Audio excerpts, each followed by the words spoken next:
nós vamos começar a nossa paraxá hoje, dando uma olhadinha ainda na paraxá Vayeshve, e ele habitou, da semana passada, para fazermos uma introdução para estudarmos a nossa paraxá Miquetes no fim. Não é? Pai, dá-nos toda a sabedoria. Seja conosco nesta manhã, ó Pai, de Shabat, quando nós precisamos olhar a Tua palavra, prescrutá-la, aprender dela e guardá-la no nosso coração. Dá-nos a Tua ajuda e tenha misericórdia de nós. É o que nós te pedimos em nome de Yeshua. No capítulo 37 de Gênesis, que é a paraxá e ele habitou, Vayesh, Jacó permanece habitando a terra das residências de seu pai, a terra de Canaã. Esse permanece habitando significa um sedentarismo, que o verbo permanecer aqui vai indicar um certo grau de estabilização, e que nós podemos entender como sedentários, né, em seu país. O sedentarismo, tanto fisicamente quanto espiritualmente, ele é maligno. É muito mal para o nosso corpo espiritual e o nosso corpo físico, porque aquele que não se obriga a caminhar, ele não exercita o seu corpo. E ele perde muito, pois ele não alcança resultados que ele precisa alcançar, porque ele permanece sentado, aguardando nos outros, isso não é bom. Então, Jacó ali permanece habitando, diz no original hebraico. Jacó habitou na terra das peregrinações de seu pai, na terra de Canaã. Ele permanece ali habitando, o verbo fala. Então, ele vai ser empurrado por Elohim agora, por atalhos, por dificuldades, por lutas, para que ele possa cumprir aquilo que o Eterno fala através de Abraão, capítulo 15, a partir do versículo 7. Que a descendência de Abraão seria o quê? Peregrina em terra alheia. Então, para que ele cumprisse essa profecia dada a Abraão e a sua descendência, ele teria que andar, ele teria que avançar, né? Então, se ele tivesse permanecido ali na terra de Canaã, provavelmente ele não teria cumprido essa profecia. Graças a Deus que o Eterno nos força, como forçou a Jacó, ele nos obriga a ir para que nós façamos. E José aqui tem uma fome, que nós podemos entender dessa fome de José, quando ele trazia ao seu pai, ele tinha fome de justiça, José. Porque o texto no versículo 2 diz, essa é a história de Jacó. Sendo José de 17 anos, ele apacentava os rebanhos com seus irmãos, sendo ainda jovem. Ele andava com os filhos de Bila e com os filhos de Zilpa, mulheres de seu pai, e trazia más notícias deles. Ele era pastor de ovelhas, José, e nós podemos entender que, no original hebraico, fala que aqui ele trazia notícias da maledicência funesta dos filhos de Jacó. Uma maledicência funesta, você já sabe, algo fúnebre, algo de morte.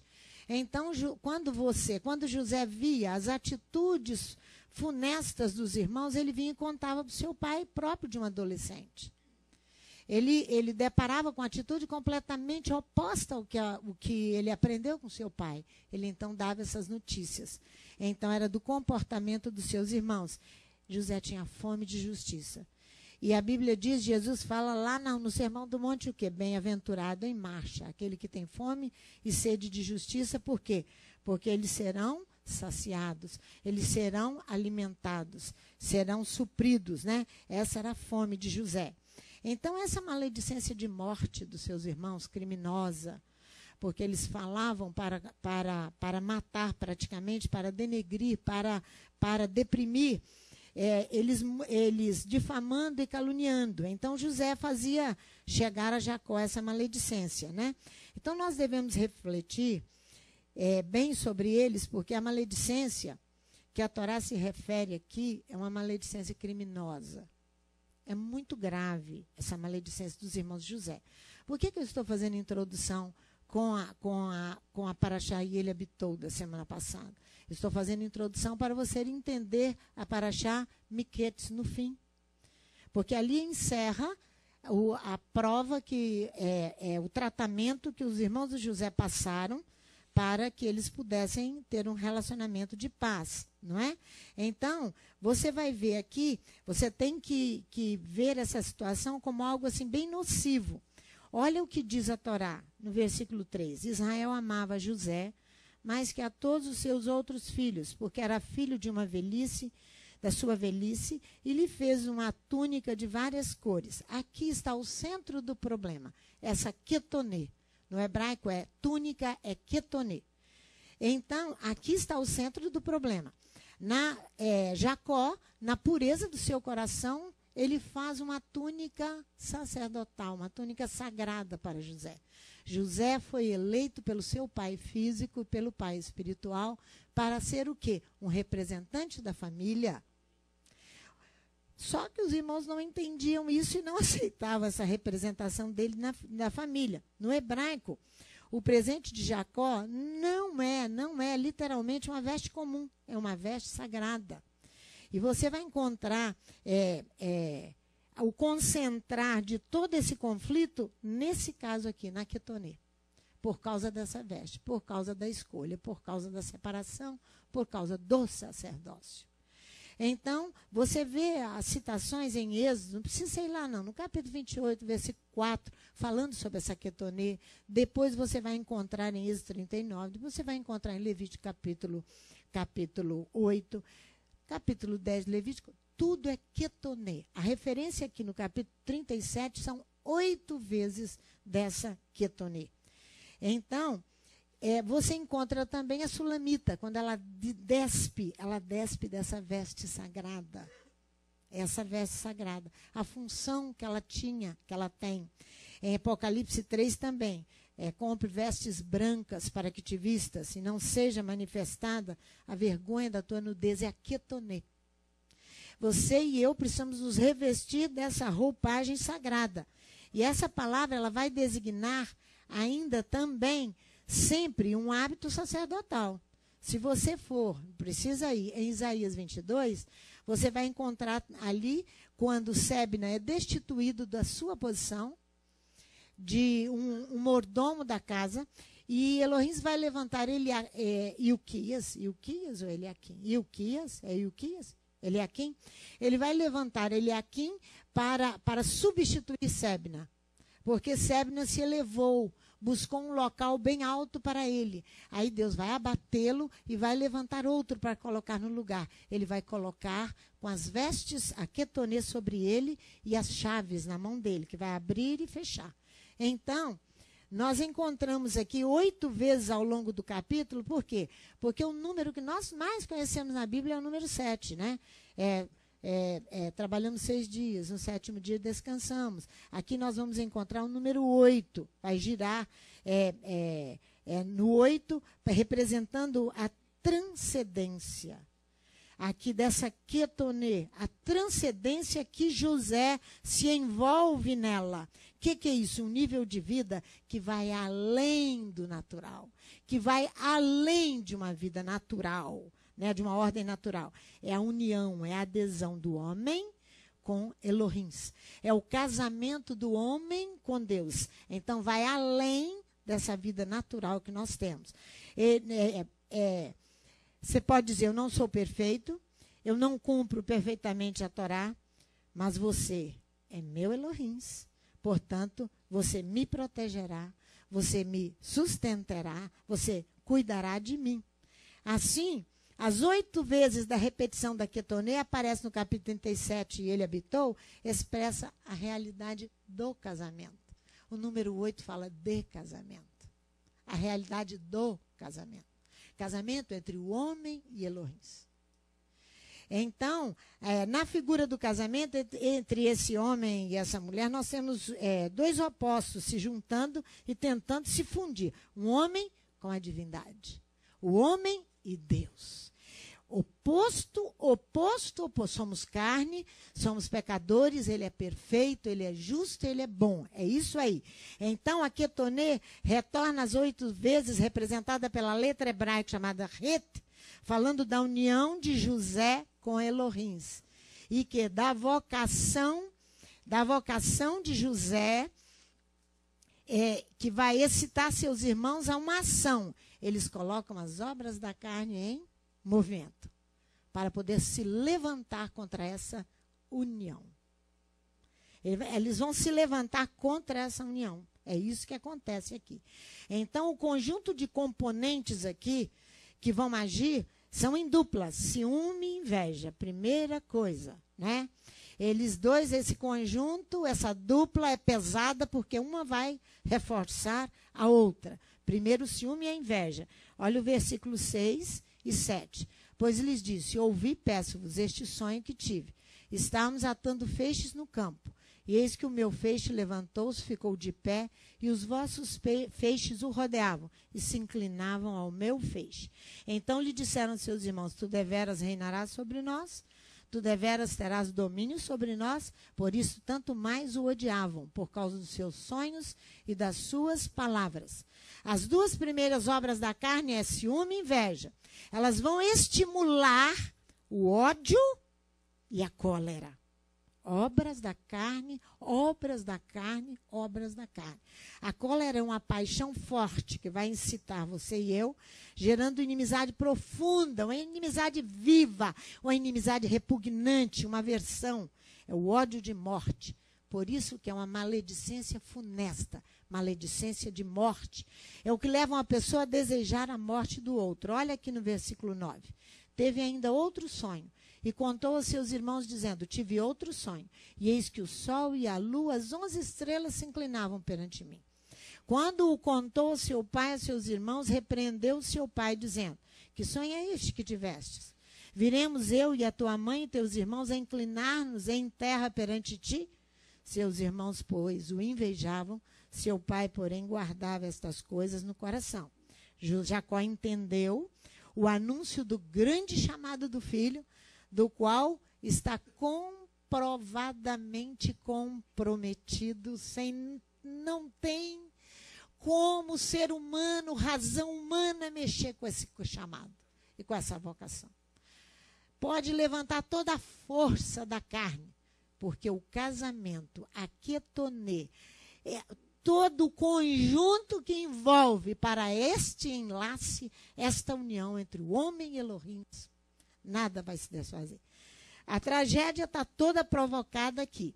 José vai ser provado para a sua função sacerdotal. Você vai ver comigo que Deus não tenta, Tiago diz que ele prova, não é? Jó também no capítulo 5, você não precisa ir lá. Hebreus 12 também. Deuteronômio capítulo 8, tudo fala que Deus nos prova. Ele não nos tenta, ele prova. Seus irmãos serão tratados dessa maledicência funesta. José será provado. Seus irmãos serão tratados. Mas as provas de quem foi chamado são muito piores do que o tratamento. Muito piores, Léo. Porque são tarefas espirituais que terão que se deslocar do céu e se cumprir através do chamamento sacerdotal de José. O tratamento acontece com um conjunto de meios que Elohim vai colocar em prática por Adonai para combater a doença espiritual dos irmãos de José, a doença da carne, né? Então, porque a maledicência que denigre, que oprime. Então, essa maledicência, quando entra em ação contra quem quer que seja, ela é grave, gravíssima. Contra irmãos é pior ainda. Porém, é muito comum no meio da igreja evangélica e no meio de nós. E também em outros segmentos, encontrar irmãos com ciúme e inveja ao chamado do outro. Às vezes é no próprio trabalho, no próprio serviço. Não precisa ser uma vocação sacerdotal. Esse comportamento se manifesta de várias maneiras. Ele se torna difícil de combatê-lo. Por quê? Porque o outro se vê no direito de exercer uma função espiritual sem ser constituído pelo céu. João Batista diz, humildemente, ele se diminui quando Yeshua, eles acusam que Yeshua estava batizando mais do que ele diz, o homem não pode ter nada se do céu não lhe for dado. João Batista ali, ele se apaga numa atitude de espera, de alguém que é maior do que ele, que é o Messias. E ele diz, ninguém pode ter nada, o homem, se do céu não lhe for dado. Então, para reconhecer essa maledicência, nós precisamos de saber que a Bíblia diz, pelos frutos os conhecereis. Os frutos da maledicência funesta é ingratidão e depois uma impiedade, uma ingratidão e uma impiedade sem fim. Essas são os frutos, né? Nós não reconhecer os benefícios ou os favores que eu e você recebemos. O ingrato, ele é infecundo, ele é estéril, ele é imprudente, ele é desagradável, ele é molesto. Seu fim é impiedade e crime, pois odeia seu irmão, e você sabe muito bem isso só num texto sagrado. Segundo Crônicas, no capítulo 24, no versículo 17 ao 25. Por que eu estou mostrando isso para você? Porque a Paraxá ele habitou, tem como Haftará Amós 2. Amós 2 é uma acusação, mataram os teus profetas. Eu separei nazireus no meio de ti, destes vinho a beber aos nazireus. Nazireu é alguém que foi separado por Deus para cumprir uma tarefa específica. Aí vem Israel e dá vinho a beber aos nazireus, para ele não cumprir o seu chamado. Olha aqui, para você ver que essa ingratidão, eu queria... a água está aqui. Ingratidão, vai lá em 2 Crônicas, aqui eu quero que você veja, que nós já vamos para a nossa paraxá.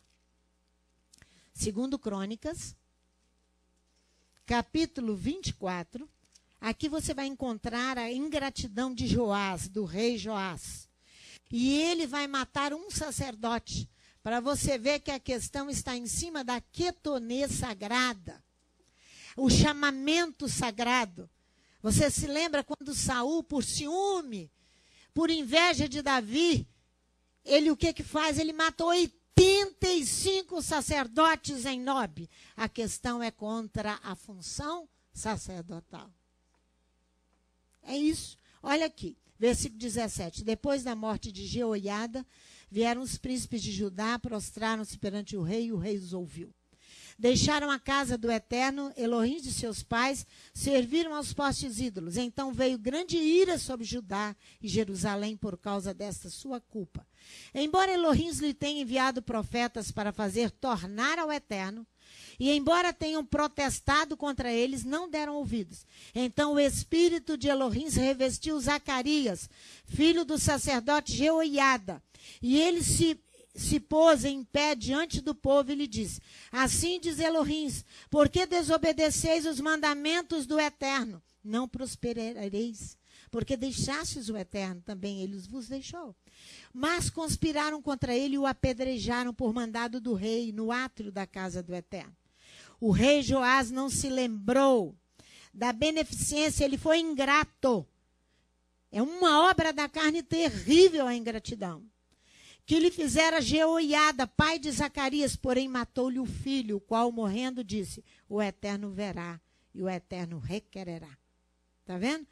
Aí você, acabando de ler, você vai ver que decorrido um ano, o exército da Síria entra e Joás vai ser vencido ali. A indiferença vai trabalhar junto com a negligência. E a Bíblia diz que o negligente ele é irmão do destruidor. Não é verdade? Ele próprio vai se destruir, se demolir. A noção é de como uma demolição de uma construção. Quando diz que o negligente ele é irmão do destruidor. O ingrato se une com a negligência, outra operação da carne, porque ele mesmo vai se destruir. Ele vai fazer desaparecer, ele vai matar-se. Então, o que vai acontecer? Nós temos ali a desobediência à própria Torá na nossa paraxá da semana passada, no capítulo 38, quando os filhos de Judá desobedeceram à legislação do levirato e Deus os matou.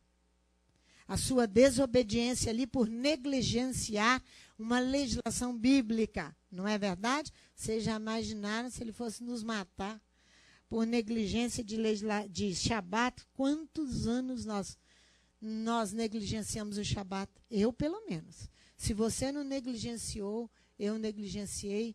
Eu vivo lembrando disso, pedindo perdão pelos meus pecados por causa de Shabat, que me dá vontade de chorar quando eu lembro que quanto eu resisti ao Shabat.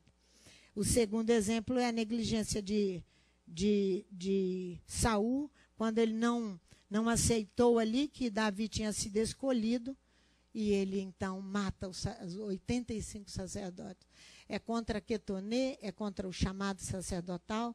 Aí vem as atitudes de precipitação, aí vem a fome que vai gerar tudo isso, e vem então o fim dos irmãos de José com essa questão, se Elohim não trabalhasse para tratá-los profundamente. Elohim vai usar José para poder trazer o tratamento aos seus irmãos. Vamos lá para a nossa Parashá Miquetes. Por isso, irmãos, que o nosso salmo dessa semana é o 40. Eu esperei com paciência pelo Eterno, ele se inclinou para mim e ouviu o meu clamor. Foi o que José fez, não é? Ele se inclinou. A minha oração é que eu esperarei com paciência no Eterno. 41 do livro de Gênesis. Eu esperarei com paciência pelo Eterno, mas ele levantará sacerdotes, porque ele tem uma aliança com eles, segundo o mandamento estabelecido com o Eterno. Homens justos, tementes ao Eterno, exatos, de fidelidade e de verdade, e que cumprirão aquilo o qual o Eterno chamou. É essa a esperança no meu coração. Então, sonhei um sonho, diz o versículo 15, Faraó falando para José. Disse Faraó a José, sonhei um sonho, tive um sonho, e não há quem o interprete, mas de ti ouvi dizer que, ouvindo contar um sonho, podes interpretá-lo. Mas para ele diz aqui, eu tive um sonho e não há quem o interprete. Irmãos, parece um paradoxo isso. Não há quem interprete esse sonho de Faraó. O Egito. Faraó é o rei, é o Deus do Egito. Egito tem os seus grandes números de oniromantes. O que é isso? A orinomancia é a arte de adivinhar pelos sonhos. É o país destas coisas. E não tem quem interprete os sonhos de Faraó. Interessante isso, né? Eles utilizavam diversos métodos para a interpretação desses sonhos. E um dos métodos estão registrados, essas obras, no papiro do Livro dos Sonhos, datado do século XIII, esse papiro, antes da era cristã. O livro propõe diferentes caminhos para a interpretação dos sonhos. Associação de ideias e de palavras, alusões, quando você é perito em se referir ao Roberto indiretamente. Isso é alusão. Isso não vem de Deus. Tem gente perita nessa coisa. As etimologias, que é a ciência da origem das palavras, a aproximação de números mágicos, tudo se trata nesse papiro. Tudo, Livro dos Sonhos. Com o auxílio desses manuais de uma tradição tão rica como o Egito, os intérpretes de Faraó poderiam facilmente interpretar seus sonhos, de uma maneira ou de outra. Mas o que está acontecendo aqui? Por que eles não fizeram? Por que eles não interpretaram? Porque sua ciência mágica é incapaz de enxergar aquilo que é limpo e claro. A sua ciência mágica é incapaz de enxergar aquilo que é limpo e claro, brilhante, isento de obscuridade. Ele é real, vai acontecer. Confere comigo no versículo 15. Mas de ti, parte B, ouvi dizer que, ouvindo contar um sonho, podes interpretá-lo. No original hebraico, que entendes, o verbo entender sonhos para interpretá-los. Aqui é o emprego do verbo shemá. Shemá. Por isso, é no sentido de entender com a inteligência e com o coração. Entender com a inteligência e com o coração. É o mesmo que você encontra em Gênesis 42. Olha aí, versículo 33. Aí na sua Bíblia. Respondeu-nos o homem. o Senhor da terra. Nisto conhecereis, entendereis que vós sois homens de retidão. Deixai comigo um dos vossos irmãos, tomai o cereal para a fome das vossas casas e partir. Aqui é o mesmo verbo entender, shemá. Você encontra depois em Deuteronômio 49, lá quando Salomão, em 1 Reis, no capítulo 3, do versículo 9 a 11, ele faz aquela oração. Dá-me sabedoria e entendimento. Ele está pedindo entendimento de espírito e de coração. Por isso, é mais certo traduzir Shema, Israel, por entenda Israel, em lugar habitual de ouve, ó Israel. Escuta, ó Israel, porque nós temos que entender com o espírito e com o coração. Era esse entendimento que José teve. A ciência mágica, ela é supersticiosa. Do Egito, ela é insuficiente. Para quê? Para cumprir a exigência do entendimento do espírito e do coração. Ela é mágica, ela é supersticiosa, ela não tem base legal. Ela é desprovida de um suprimento, é a superstição. Ou seja, entrar em acordo, ajustar entendimento de espírito e de coração. É isso aí. Para quê? Para que a pessoa seja hábil numa determinada situação. Veja, no capítulo 41, versículo 16. Olha comigo. Responde José a Faraó. Não eu, ele diz, isso não está em mim. Mas Elohim é que dará uma resposta de paz a Faraó. José se recolhe aqui, ele vai se ocultar e vai colocar Elohim à frente dele, porque ele diz, eu não sei nada, eu não sou capaz, Elohim trará o shalom, a resposta de paz. A prosperidade, nesse caso, porque shalom significa prosperidade, saúde, vida, mas nesse caso é prosperidade. É ele que trará prosperidade se há uma promessa de fome para todas as nações ali em volta, né? Então, aqui trata-se dessa prosperidade. Vamos fazer a leitura de Gênesis 41, do versículo 25 até o 33. Então disse José a Faraó. Olha o que diz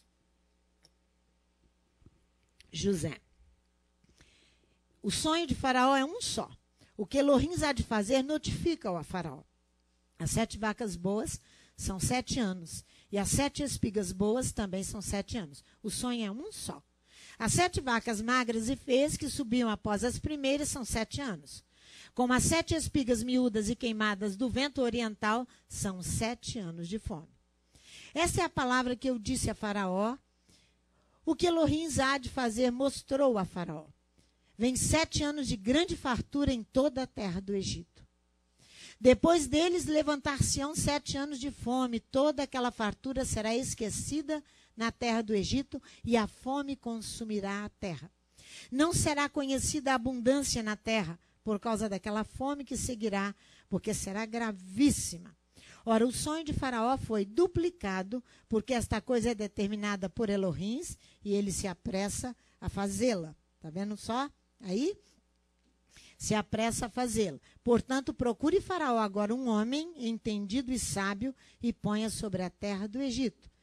Agora você vai ver aqui, o versículo 34, a questão do quinto, não é verdade? Faça isso, Faraó. Você vê que ele entendeu em espírito e entendeu com o coração. Ele vai agir.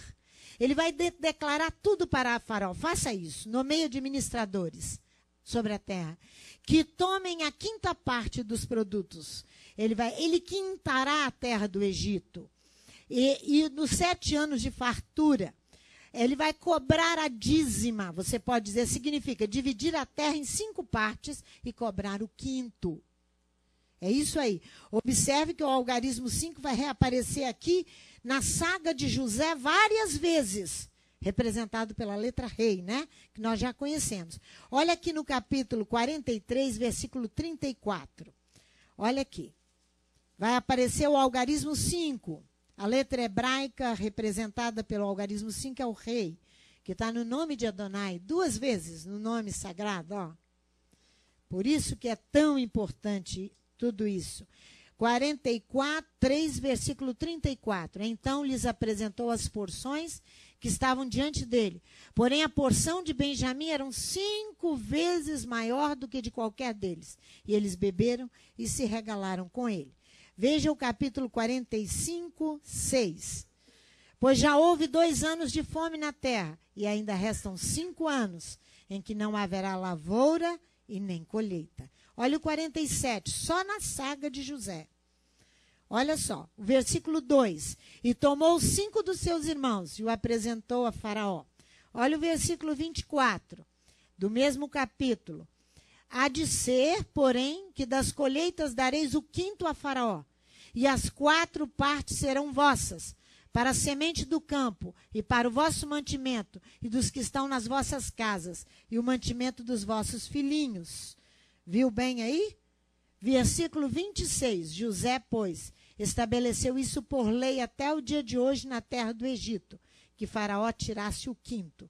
Só a terra dos sacerdotes não ficou sendo de Faraó. E comprou as terras todas e ele começou a plantar e a remover o 5º, como um resgate em favor da fome. Que coisa linda! Porque a solução da saída está ali, ó, na abertura do rei, em cima. Essa foi a solução, o 5º, para saciar a fome. Não é verdade? Então, volte lá no capítulo 41, versículo 35 a 41. Olha aqui uma coisa que vai acontecer. E ajuntando todo o mantimento dos bons anos que vem, amontoe trigo debaixo da autoridade de Faraó para mantimento nas cidades e o guarda. Será um mantimento para provimento da terra, para os 7 anos de fome que haverá na terra do Egito, para que a terra não pereça de fome. Este plano foi bom aos olhos de Faraó e aos olhos de todos os seus oficiais. Perguntou, pois, Faraó aos seus oficiais: acaso acharíamos um homem como este, em quem haja o espírito de Elohim, entendimento de espírito e de coração? Depois disse Faraó a José: visto que Elohim te fez saber tudo isto, ninguém há tão entendido,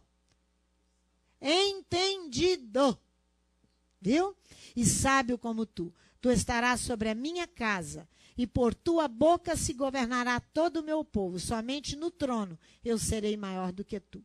Disse mais Faraó a José: vê, eu te hei posto sobre toda a terra do Egito. Faraó diz a José: vê, eu te dei sobre toda a terra do Egito. Eu te dei. A nomeação de alguém para um posto tão importante como esse, tão importante, ela vai ser expressa através da mudança do nome de Faraó, de José, não é? Por quê? Porque ele vai ter um novo nome, porque ele terá uma nova personalidade para exercer a sua função. Versículo 45, veja aí, ó. Ele vai exprimir a mudança da sua personalidade. Chamou o Faraó a José de Zafenate Paneia e deu-lhe por mulher a Zenate, filha de Potífera, sacerdote de On, e saiu José por toda a terra do Egito. O nome da sua mulher significa: ela pertence à deusa rainha dos céus. Por que eu estou falando isso com vocês?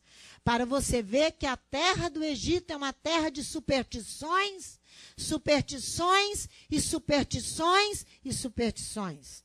Você vai entender. Então, ela tinha o nome, ela pertencia à rainha dos céus, a Zenate, filha de Potífera, sacerdote de On. On é uma cidade egípcia, consagrada ao deus Ra, Deus Sol. Deus Ra, Deus Sol. Então, a Septuaginta traduz On como Heliópolis, cidade do sol. O mesmo significado. Hoje, nos nossos dias, fica próximo à grande cidade do Cairo, nos arredores da periferia da cidade do Cairo. Veja o versículo 54 comigo agora, por favor. E começaram 7 anos de fome, como José tinha dito. Havia fome em todas as terras, mas em toda a terra do Egito havia pão. Quando toda a terra do Egito começou a ter fome, clamou o povo a Faraó por pão. Então disse Faraó a todos os egípcios: ide a José, o que ele vos disser, fazei. Havendo fome em toda a terra, abriu José todos os celeiros e vendia aos egípcios, pois a fome prevaleceu na terra do Egito. E todas as terras vinham ao Egito para comprar de José, porque a fome prevaleceu em todo o mundo. O que vai acontecer aqui? O palco está estabelecido para provar agora quem vai confrontar os próprios irmãos com toda aquela maledicência funesta. José. É ele que vai confrontar. José vai receber seus irmãos. Veja no versículo 3 do capítulo 42. Então desceram os 10 irmãos de José para comprar cereal no Egito. José recebe seus irmãos e domina sua emoção até o fim da prova. Porque José vai tratar duramente com eles, responsáveis por aquela maledicência funesta. José visa levá-los a quê? Ao arrependimento de pecados, das obras da carne. É essa a visão de José. Veja do versículo 6 até o versículo 20. Ora, para você ver como é que José vai tratar com eles aqui agora, numa negociação dura, implacável, porque precisava.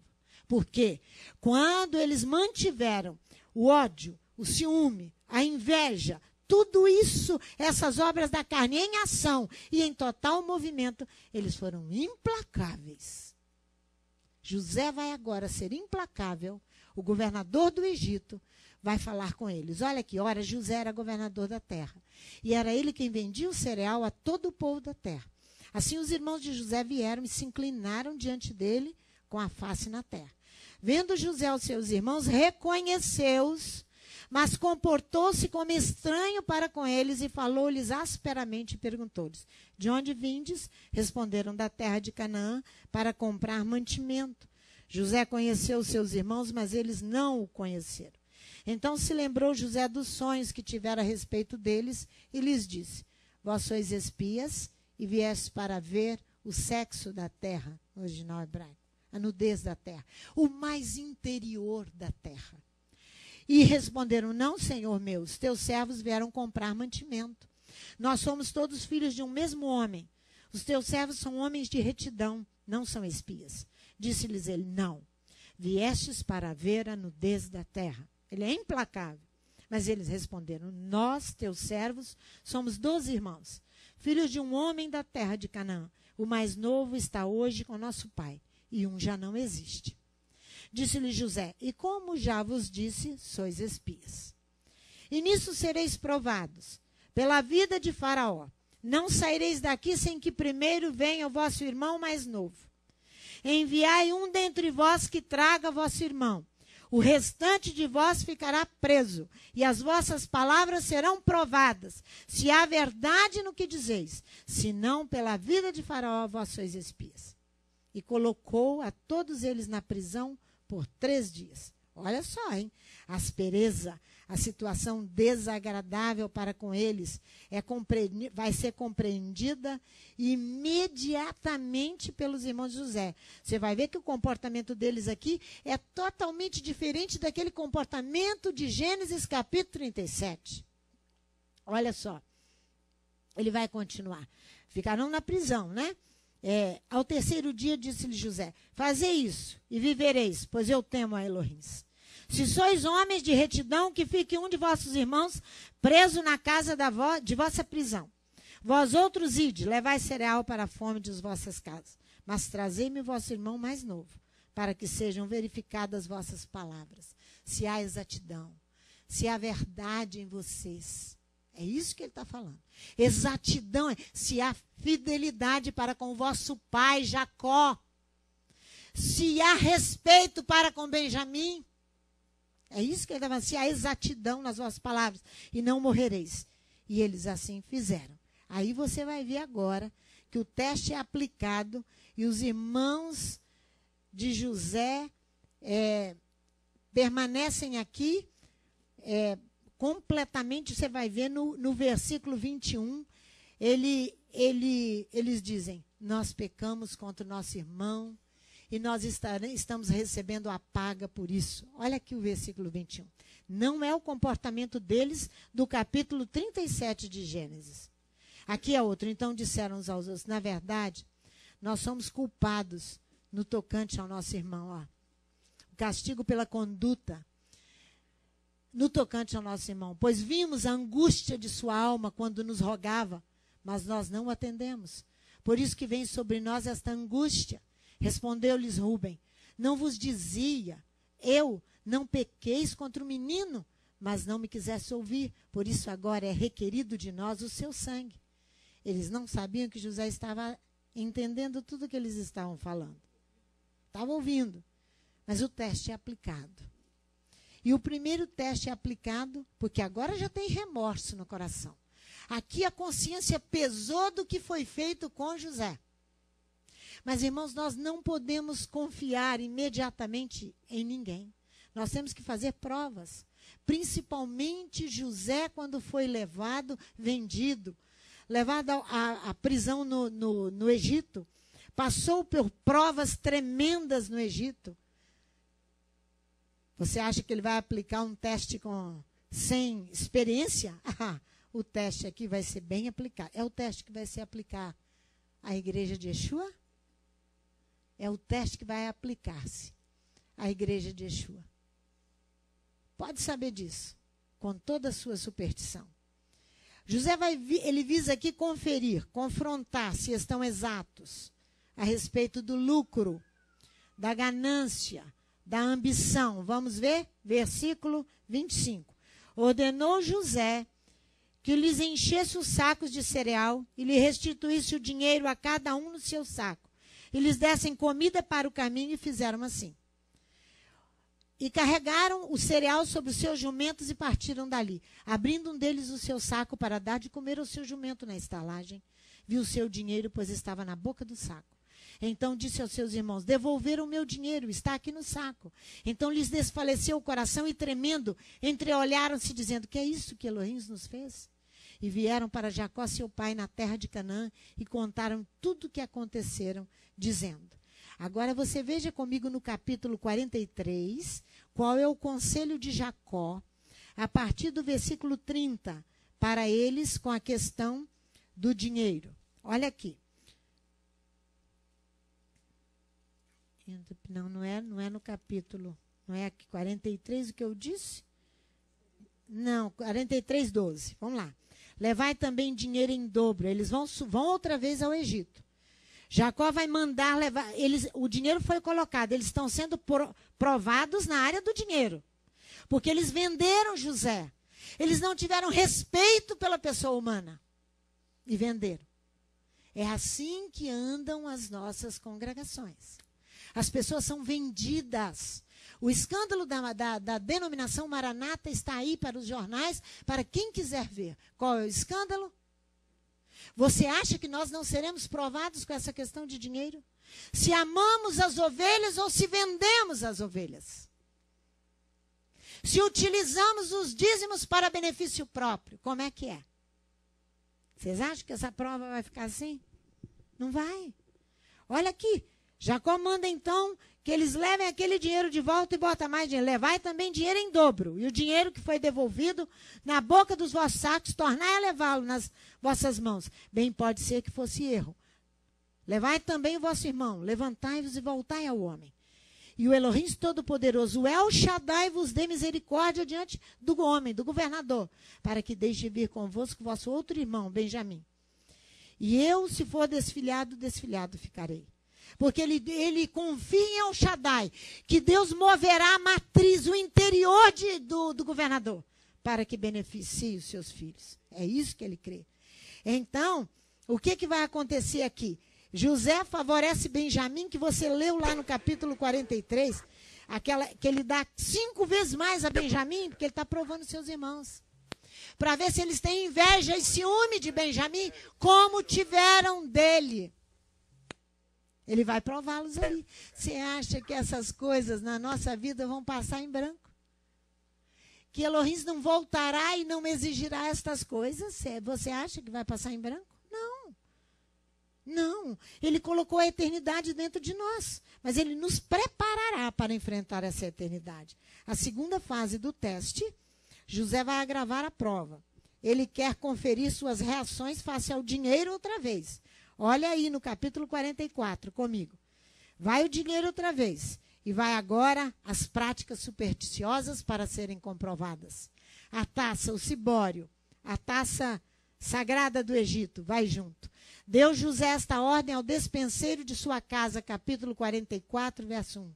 Enche de mantimento os sacos dos homens, quando puderem levar, e põe o dinheiro de cada um na boca do seu saco. Dinheiro outra vez. Teste com dinheiro outra vez. Por quê? Porque os homens chamados espirituais, sacerdotes chamados espirituais, estão aí andando de jato particulares. Cada oferta que a ovelha dá é para comprar mais um boi lá na fazenda dele. E para ele andar... eu não estou brincando, estou mentindo não? Estou mentindo não? É para comprar mais um boi para ele, é para colocar mais uma peça no seu jato particular, porque não anda nem de avião de carreira, nada, quanto mais de burro de trem. Aonde? Esse povo chique hoje, eles são grandes demais para fazer qualquer coisa dessa. Eles são gananciosos. Aí vem a segunda vez a prova outra vez. E a minha taça, a taça de prata, porás na boca do saco do mais novo, com o dinheiro do seu cereal. Assim fez ele, conforme a palavra que José tinha dito. O que ele está fazendo aqui? Ele está fazendo um teste. Ele está fazendo um teste com as práticas supersticiosas. Olha o versículo 5. Não é esta taça. Foi encontrada a taça no saco de Benjamim. Não é esta taça porque bebe meu senhor, e por meio da qual faz as suas adivinhações, procedestes mal no que fizestes. Fizeste um mal fazer. No vinho de sua taça mágica, o governador lia. Não José, irmãos. O Egito faz isso toda hora, todo dia. Através das bolhas do vinho. Ele devia tomar decisões, subir e descer daquelas bolhas. O procedimento consistia em ler a vontade dos deuses, em bolhas ou em parcelas de metal, que eram espalhadas no vinho. O adivinho decidia em função da combinação das bolhas, eu não entendo, só sei que é adivinhação. O fato de roubar essa taça era um sacrilégio, um crime gravíssimo, gravíssimo. José confiava no Elohim de Israel, não tinha taça nenhuma que José... Aquela taça pertencia ao Egito, a sua superstição. Então, a superstição empresta um caráter sagrado a certas práticas destinadas sem qualquer fundamento bíblico. É isso que é superstição. Você dá um caráter sagrado a uma coisa que não tem princípio sagrado nenhum. É isso que é superstição. É um presságio, é um infundado, tirados de acontecimentos meramente fortuitos, ou seja, acontecimento por acaso, imprevisto, casual. É isso que é superstição. A taça pertence ao Egito, seus governantes a usavam e José se beneficiou dela para provar o que estava no coração dos seus irmãos. Se é superstição ou uma fé vive em Elohim. Você está achando que nós não vamos passar por essa prova? Você está achando que isso vai passar batido? Se o que nós estamos fazendo é superstição ou é amor de verdade? Você sabe que uma vasilha emborcada é superstição. Os espíritas... Agora aqui no estado teve um evento, mega evento, dia 12/12 de 2012. 12/12 de 2012, na Praça do Papa. Mega evento. Para converter mais de 10 mil almas. Eu falei, e aquele que promoveu o evento precisa ser o primeiro a se converter. Porque isso é superstição. Superstição. Excesso de zelo é superstição. Romanos capítulo 10 diz Paulo. Vão lá para você ver. Excesso de zelo é zelo infundado. Olha o que Paulo fala aqui em Romanos. Ele está falando sobre Israel. Aqui em Romanos 11. Agora, Romanos 10. Agora você vai ver como fala para nós nos nossos dias. Porque a palavra de Deus é viva. Ela não é um livro que entra em desuso. Não, ela é viva. Ela valeu lá para o período do apóstolo Paulo e vale para hoje a mesma coisa. Pois, irmãos, o desejo do meu coração é oração a Elohim por Israel é para que se salvem. Pois lhes dou testemunho que tem zelo de Elohim, mas não com entendimento. Com Shemá, entendimento do espírito e do coração. Visto que não conheceram a justiça de Elohim, procuraram estabelecer a sua própria justiça. Não sujeitaram a que vem de Elohim. É isso que ele está falando. Apóstolo Paulo se refere às práticas litúrgicas com dedicação total. Porém, sem reconhecer Yeshua como sacerdote, representante da família. Era isso que ele estava falando. O trabalho espiritual torna-se o quê? Infrutífero, superstição. Zelo sem entendimento. Hoje nós encontramos com este mesmo modelito. A igreja evangélica possui uma dedicação exagerada. Não a Elohim, mas aos princípios das suas denominações. Isso é superstição. Hoje o tempo urge, ou seja, o tempo está completo para retornarmos a Adonai e a sua palavra, não é? Os tempos assinalam urgência para realizar uma techuvá, um arrependimento, como José levou os seus irmãos ao arrependimento por aquilo que eles fizeram. Por aquilo que eles fizeram. Então, voltar-se às práticas bíblicas e obediência aos mandamentos, pois nós deixamos de cumpri-los pela imposição de quê? Das denominações, dos seus mestres e das práticas supersticiosas que eles usam do Egito e do mundo pagão. Usam as práticas supersticiosas do Egito. O serviço litúrgico hoje, irmãos, nas igrejas, ele é destituído de um ensino da palavra. Irmãos, a última congregação em que eu fui ensinar, aqui em Vitória, quando eles... O Roberto estava lá nesse dia. Ritona estava não, né? Eu falei, não vou ensinar não, irmãos. Não foi, Roberto? Não vou ensinar não. Me passaram a palavra 9h da noite. Vocês estão cansados. Ensinamento se dá a quem está com a mente livre. Foi dar um testemunho, o testemunho foi 45 minutos. Eu falei, eu prometo voltar aqui e ensinar. Mas assim eu não vou ensinar. A cansados, não. A cansados, não. Os neurônios têm que estar prontos para receber a palavra, colocá-la em prática. Para segunda-feira você sair e assumir o seu trabalho. Já são adoradores do Deus Sol, do domingo. São idólatras porque são adoradores de Ra, né? O Deus Sol. Então, não querem a palavra. Dão lugar a louvores exuberantes, aos deuses musicais. Agora, período de dezembro é período dos deuses musicais, dos grandes corais, dos grandes eventos, das igrejas evangélicas, da árvore que canta e por aí vai. Vão lá em Colossenses? Vão lá em Colossenses? Para você ver como é que isso é pura superstição, isso não produz nada contra o ciúme, contra a inveja, contra a carne. Essas coisas não produzem nada, diz o apóstolo Paulo.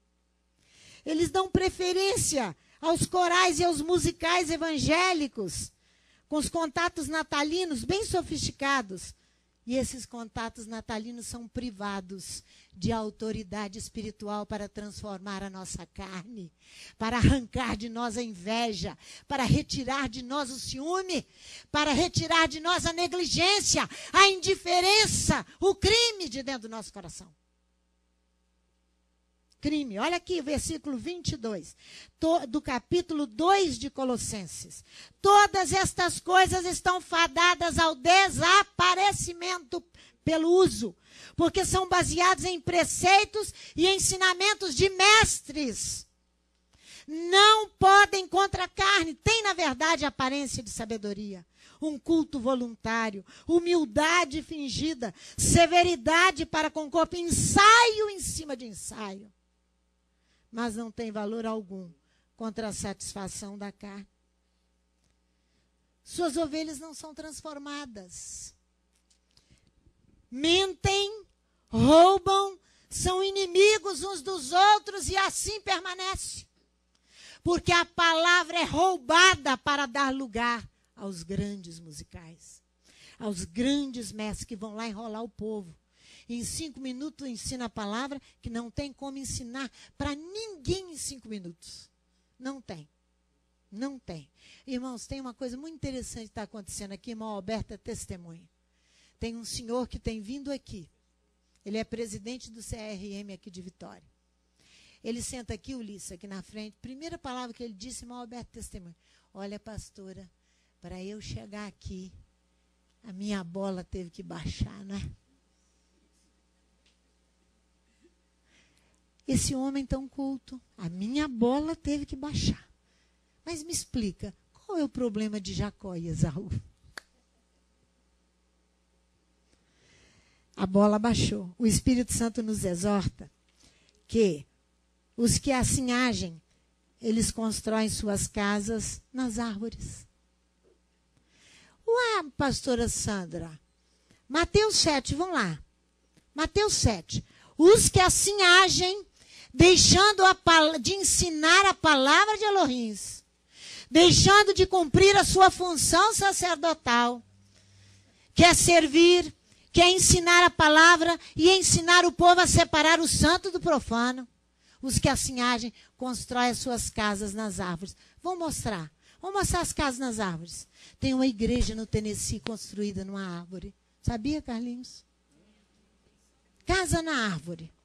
É aquele que é firmado em si mesmo. Depois nós vamos ler Mateus 7. Porque nós vamos fazer um ato profético hoje. Nós vamos colocar fogo nessa casa. Linda. Cumprindo 1 Coríntios capítulo 3. Vamos lá. Ter uma casa na árvore deixou de ser um sonho de criança. A ideia que antes fazia parte apenas das histórias infantis, agora é realidade. E não pense que as construções são pequenas, improvisadas e não oferecem conforto. Pelo contrário, elas são amplas, como essa aqui que a Joyce construiu. Bem bonita, viu? Um palácio, ó. Então, pelo contrário, são amplas e bem planejadas por empresas especializadas no assunto. Olha lá, que linda. Um bom exemplo é a Paranaense Casa na Árvore Construções Especiais, criada por Ricardo Brunelli e amigos de infância para realizar um desejo que não era só deles, mas de muitas pessoas que algum dia sonharam em viver nas alturas. Ah lá, vamos mais. Para construir uma casa na árvore, a espécie de árvore, ela deve ser adulta e ter copa saudável, volumosa e cheia. Você sabe o que a Bíblia fala do que a árvore simboliza. Ela simboliza o homem. Então, você está construindo sobre você mesmo. Você já sabe que a casa vai cair. O primeiro passo para dar início à obra é escolher o exemplar da árvore que irá receber a morada. A espécie deve ser adulta, ter copa com aparência saudável, volumosa e cheia. Se tiver ramificações, prefira as em formato de U. Recomenda Brunelli. O tronco deve ter casca grossa, ser resistente e forte, porque a casa vem sobre ele. Se duvidar da saúde da planta, não pense duas vezes e procure biólogos, ecólogos, agrônomos ou engenheiros florestais para certificar de que sua base de apoio é saudável e segura. Olha aí, casa na árvore. Analisar o terreno é outra medida imprescindível, pois o lote precisa ser seco e firme. Essa característica proporciona raízes fortes, que não apodrecerão facilmente, explica o profissional. Araucárias, figueiras são mais resistentes e podem abrigar construções maiores. Agora, se a árvore tiver um tronco fino, vale realizar a construção apoiada em duas espécies para garantir total segurança e estabilidade. E lembre-se, é fundamental ter bom senso. Dimensione bem a construção para que não haja sobrecarga na árvore e não comprometa a segurança de todos que irão aproveitar o espaço, diz Brunelli. Depois que a estrutura estiver pronta, evite o uso de massa convencional para revestir as paredes. O material proporciona sobrepeso, prefira o isopor, alerta. A partir daí, vale deixar a criatividade tomar conta, decorar sua casa na árvore do jeito que você sempre quis. Só não esqueça de tomar cuidado com o exemplar para preservá-lo. Essa é uma ótima alternativa para evitar o corte de espécies, incentivar a sustentabilidade, diz a arquiteta. Olha essa. É uma casa de japoneses, né? Restaurante. Quem fica em Okinawa. Olha essa. Bonitas, não? Vamos ver mais. Isso. Olha só que lindas. Você não quer adquirir uma? Construir sobre você mesmo? Não é? Olha essa. Uma casa na árvore bela e luxuosa que reflete o romance e a arquitetura de Amberley Country Hotel Castelo. Vamos? Esta casa na árvore de luxo está situada dentro de um jardim secreto, cercado por uma série de plantas nativas e exóticas. Você vai ver a igreja na árvore. Ministério, Casa da Árvore. Maior casa na árvore do mundo fica na pequena cidade de Crossville, no Tennessee, e levou 14 anos e 258 mil pregos para o ministro Horace Berger para construir. Berger começou a trabalhar na estrutura em 1994, quando ele teve uma visão na qual Elohim falou com ele e disse: se você me construir uma casa na árvore, eu nunca vou desviar você, deixar você sem material. Ele é o Deus onde ele constrói a sua casa e fez a igreja. Ó. Vocês estão achando que é brincadeira? É o homem construindo sobre ele mesmo. Olha aí. Olha aí os irmãos orando. É a casa na árvore. Olha bem. É o sonho. Isso são os nossos sonhos mirabolantes. Isso são as nossas extravagâncias sem olhar para a palavra. Que a palavra fala que o homem, a árvore simboliza o homem. Irmãos, é construir sobre você mesmo. Vão lá em Mateus no capítulo 7, por favor. O Eterno que veio nos ensinar, o Espírito Santo veio nos ensinar isso. Agora não se constrói mais sobre a areia, não, é sobre si mesmo. Olha aqui, ó. Versículo 24 a 26. Portanto, todo aquele que ouve estas minhas palavras e as pratica, será semelhante ao homem prudente, que edificou a sua casa sobre a rocha. Desceu a chuva, transbordaram os rios, sopraram os ventos e deram contra aquela casa. Contudo, ela não caiu, porque estava edificada sobre a rocha. Aquele que ouve estas minhas palavras, mas não as cumpre, será comparado ao homem insensato, que edificou a sua casa sobre a areia. Então, vamos lá em 1 Coríntios 3. Nós vamos fazer um ato profético hoje, baseado em 1 Coríntios, na parte da tarde. Na festa de Hanukkah. Nós vamos colocar fogo nesta casa toda de madeira. Linda que aqui está, não é? Que a Joyce fez com todo carinho. Então, o Eterno deu os detalhes. Nós vamos só começar o fogo aqui dentro e acabar de queimar lá fora. Para não fazer fumaça aqui dentro. Olha só, olha o que diz 1 Coríntios 3. Olha aqui. É para aqueles que estão construindo, para os pregadores, para os ensinadores, para você, sacerdote da casa, que tem construído a sua casa em cima de você mesmo. Construa em cima de quem a palavra de Deus manda, sobre a rocha. Yeshua HaMashiach. Segundo a graça de Elohim, versículo 10, que me foi dada, pus eu como sábio construtor o fundamento, e outro edifica sobre ele. Mas veja cada um como edifica sobre ele. Pois ninguém pode pôr outro fundamento. A árvore pode ser fundamento? Além do que já está posto, o qual é Yeshua HaMashiach. Já tem um fundamento. Você viu que a visão que aquele pastor teve foi do inferno, né? Você viu, né? Agora, versículo 12.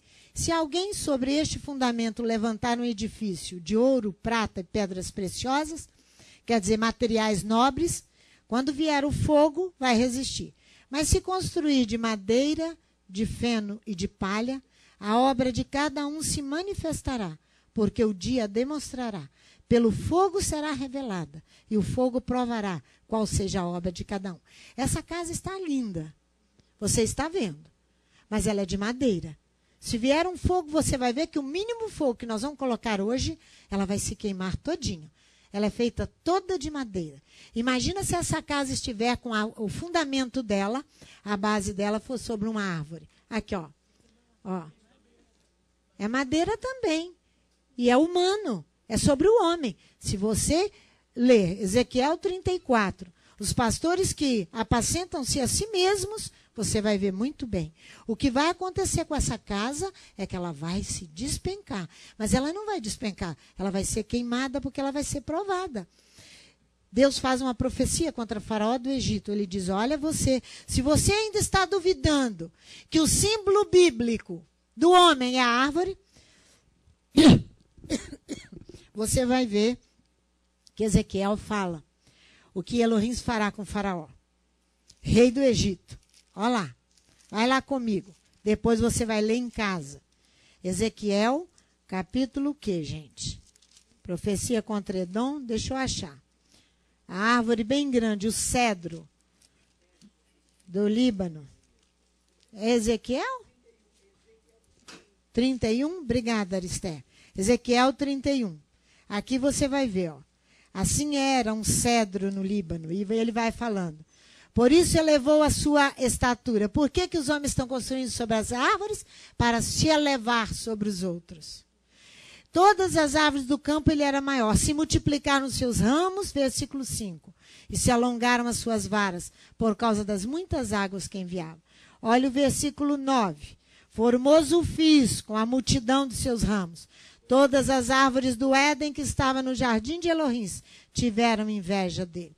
Portanto, assim diz o eterno Elohim, como se elevou a sua estatura e se levantou a sua copa no meio dos espessos ramos, e o seu coração se exaltou na sua altura, não é o sonho? Eu o entreguei na mão da mais poderosa das nações, que lhe deu o tratamento merecido. Pela sua impiedade o lancei fora. Depois você lê todo o texto e você vai ver aí a referência de Elohim. Então, hoje nós vamos fazer esse ato profético, cuja finalidade é o quê? É levá-los a entender com o coração e com o espírito e com o coração, num ato de rendição total, que se você terminar ali no capítulo 44, já no finalzinho da nossa paraxá, você vai ver que os irmãos de José se prostram perante ele numa rendição total para resolver a questão da inimizade. Para provar para José que eles não estavam mentindo. Então, o ato profético é para a rendição deles. O profeta vai fazendo atos proféticos em cima de atos proféticos, até que haja o reconhecimento. Para que haja uma rendição, reconhecer a culpa e deixar as atitudes carnais de lado para servir a um Elohim vivo. Não é verdade? Que o Eterno nos abençoe grandemente.